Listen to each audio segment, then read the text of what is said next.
নমস্কার। যুক্তি তর্ক সঙ্গে অর্কই আপনাদের স্বাগত। আপনাদের সঙ্গে আমি অর্কপ্রভ সরকার। আপনাদের আবার সনির্বন্ধ অনুরোধ করি চ্যানেল সাবস্ক্রাইব করার জন্য এবং থ্যাঙ্কস বাটনে ক্লিক করে আমার এই ছোট্ট উদ্যোগকে আর্থিক সহায়তা করার জন্য। দেখুন, আমি শিরোনামটা দিয়েছি কি, ডিজি ক্ষমা চাইতে বাধ্য হলেন। ডিজি কেন ক্ষমা চাইলেন, কি কারণে চাইলেন, কোথায় চাইলেন সেটা তো বলবো। তার আগে একটা খবর, আমার মনে হয় এটা সবাইকে খুব বিচলিত করবে।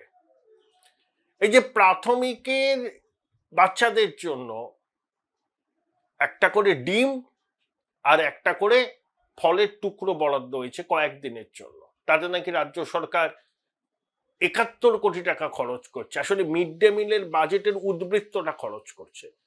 আপনি যদি দেখেন ২০২৩-এর পঞ্চায়েত নির্বাচন, ২০২৪-এর লোকসভা নির্বাচনের আগে ঠিক এই উদ্যোগ, কখনো মুরগির মাংস, ফল ইত্যাদি দেয়া হতো।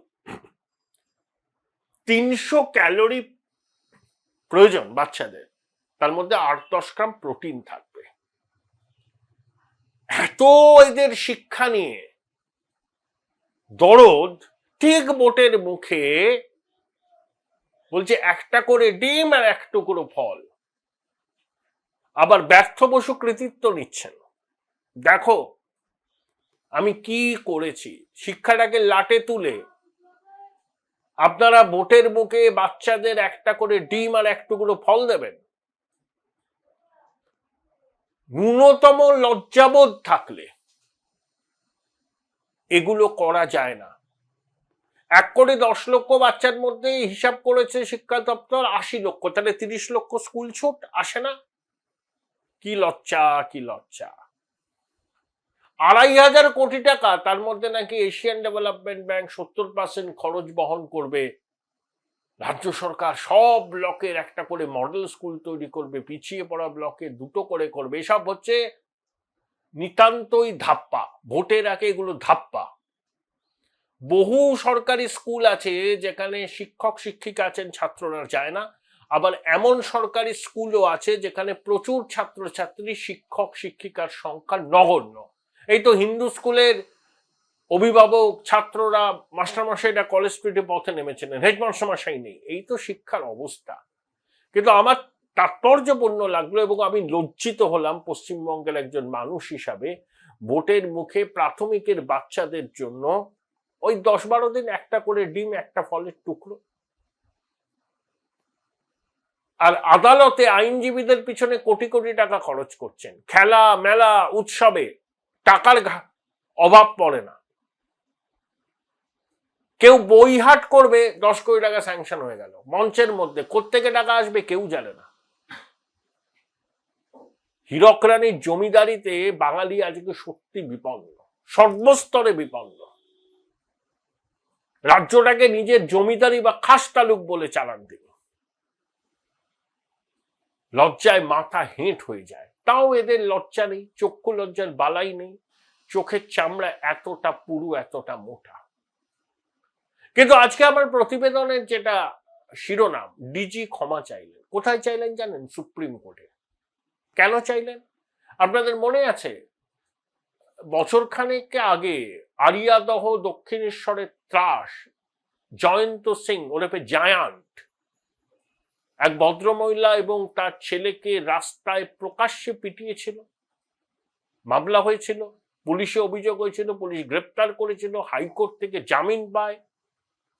অক্টোবর মাসে হাইকোর্ট কন্ডিশন দেয় যে ব্যারাকপুর কমিশনারেটের বাইরে সে বেরোতে পারবে না। তার জামিনের সিদ্ধান্তকে চ্যালেঞ্জ জানিয়ে সুপ্রিম কোর্টে গিয়েছিলেন নিগৃহীতা ভদ্রমহিলার ছেলে। সুপ্রিম কোর্টে রাজেশ বিন্দালের বেঞ্চ অবাক বিস্ময়ে জানতে চাইল যে এরকম একটা নটোরিয়াস ক্রিমিনাল, যার এগেনস্টে ভুরি ভুরি অভিযোগ আছে, তার জামিনের যে সিদ্ধান্ত হাইকোর্ট নিয়েছে তাকে চ্যালেঞ্জ করে সুপ্রিম কোর্টে কেন যায়নি রাজ্য? এখানেই তো রিয়াল লাইজ দ্য ক্যাচ। যাবে না। এরা দলের সম্পদ, শাসকের সম্পদ। জায়ান, সোনাপাপ্পু অদলা, সুপ্রতিম বাবু কি বললেন? কাউকে ছাড়া হবে না। তিনি ছদ্মবেশে নগর দর্শনে বেরিয়েছিলেন, থানায় থানায় ঘুরছিলেন। আরে মধ্যরাতে রাতের কলকাতা শাসন করত শক্তি সুনীল। সুপ্রতিম বাবু ভালো লেখেন টেকেন, ওনার বইটই আছে, আনন্দ পাবলিশার্স থেকে বেরিয়েছে। আরে তিনি তো শক্তি সুনীল নয়, আর ছদ্মবেশে তিনি রাস্তায় ঘুরে বেড়াচ্ছেন, থানায় থানায় যাচ্ছেন, আর বললেন যে কাউকে ছাড়া হবে না। সোনা পাপ্পু ধরা পড়লো না, পড়বেও না। কারণ সোনা পাপ্পু বলুন, জায়ান্ট বলুন, এরা শাসক দলের সম্পদ, তাজা নেতা, ভোটের কাজে লাগে। দেখুন চিংড়িঘাটা ওই কানেক্টারে ওই সামান্য অংশ কাজটুকু করলে নিউ গড়িয়া এয়ারপোর্ট মেট্রোটা চালু হয়ে যায়। বারবার করে বলছে, কলকাতা হাইকোর্টে বলছে শুরু করো, সুপ্রিম কোর্টে এসএলপি দাখিল করে দিয়েছে। কৃতিত্ব নিয়ে নেবে কেন্দ্রীয় সরকার, রেল মন্ত্রক, দিদিমণি কৃতিত্ব পাবেন না। উনি তো কৃতিত্ব চান, নগরবাসীর গণপরিবহনের সুবিধা হোক এটা তিনি চান না, ওনার হাসি মুখের ছবি চান। আপনি ভাবতে পারছেন যে সামান্য একটা অংশের জন্য কত বড় প্রজেক্টটা দিনের পর দিন ঝুলে রয়েছে। সেটার বিরুদ্ধে সুপ্রিম কোর্টে গেছে, এসএলপি দাখিল করেছে। আর জায়ান্ট যখন কলকাতা হাইকোর্ট থেকে জামিন পেল, তখন এরা চ্যালেঞ্জ করলো না সুপ্রিম কোর্টে। মাননীয় ডিজি পীযূষ পান্ডে কি বলছেন, উনি কিন্তু খুব দক্ষ অফিসার, এসপিজিতে ছিলেন, খুব একটা বিতর্ক নেই ওনাকে নিয়ে, অন্তত আমি জানি না। বলছেন যে স্ট্যান্ডার্ড অপারেটিং প্রসিডিওর আমাদের ছিল না অর্গানাইজ ক্রাইমের ক্ষেত্রে, এটা ইচ্ছাকৃত ভুল নয়, এটা প্রসিডিউরাল ব্যাপার, ত্রুটি। তিনি নিঃশর্তভাবে ক্ষমা চাইছেন। 13ই ফেব্রুয়ারি নাকি সুপ্রিম কোর্টে এই জামিনের, হাইকোর্টের জামিনের বিরোধিতা করে এরা গেছে। এতদিন কি করছিল, এতদিন করছিলেনটা কি?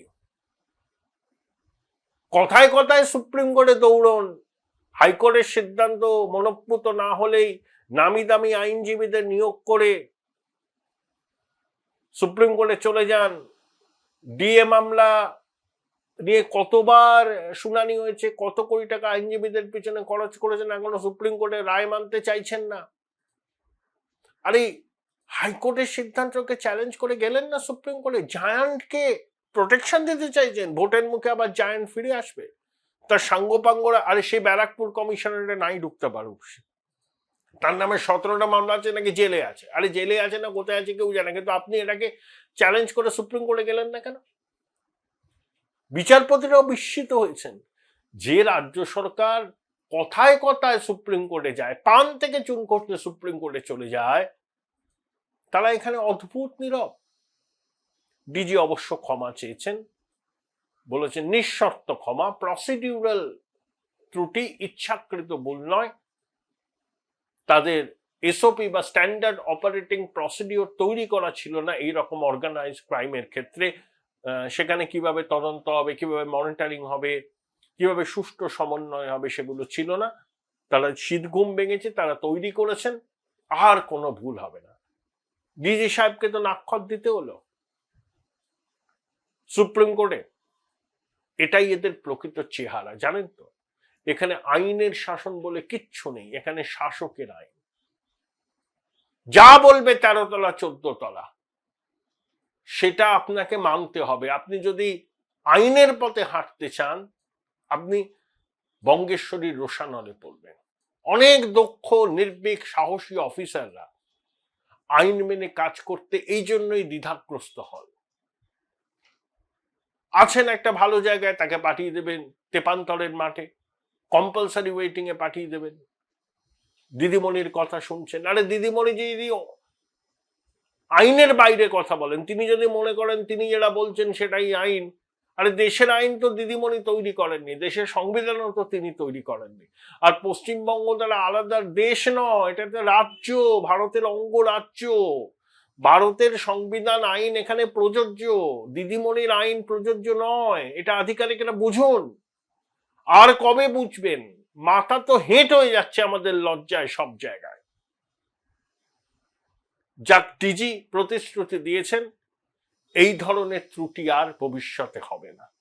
ডিজির প্রতিশ্রুতির উপরই বঙ্গবাসীকে আপাতত ভরসা রাখতে হবে। Join Indian Institute of Hotel Management now. Right choice, right decision.